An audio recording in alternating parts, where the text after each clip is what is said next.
We're here today in the East Syrian city of Aleppo, which a lot of Westerners think has been virtually destroyed in the civil war between President Bashar al-Assad, he of the very butch first name, and various rebel groups including ISIS, which I was surprised to learn was founded by Barack Hussein Obama, even though with a middle name like Hussein you'd have to expect that the guy's up to no good.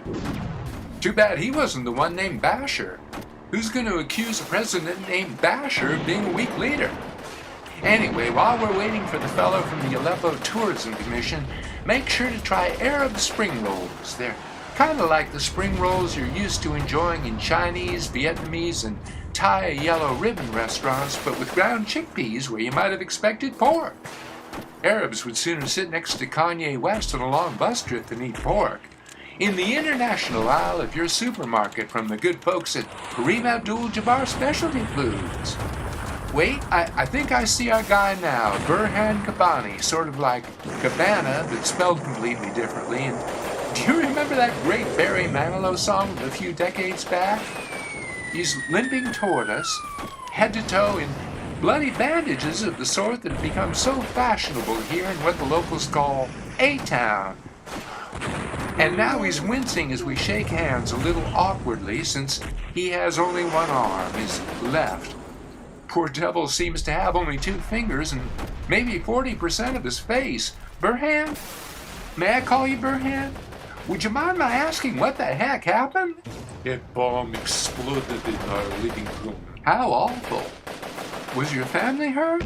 No, but they would have if they hadn't been killed 6 months before. Well, I guess the good news is that Aleppo must be full of widows eager to meet an employed person, especially who, if you'll permit me to say so, is very handsome.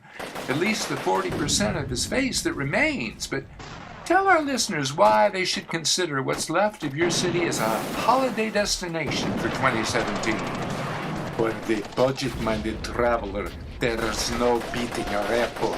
We feel that ours may very well be the grimmest dystopia anywhere on Earth. For a Christian visitor, we have craters from the bombings that look like Jesus Christ. There is no traffic, and it is never hard to find a parking space, even in the middle of downtown. And what's more, parking is always free of charge. You can stay in what's left of any of our 5-star hotels for $2 per night. The presidential suite at the Courtyard by Marriott is only $3.50 per night. Free parking? Wait till the folks in Los Angeles and New York hear about that. But isn't the city dangerous? Isn't there a fairly good chance of a Western-looking visitor being kidnapped and maybe even beheaded by one of the more extreme...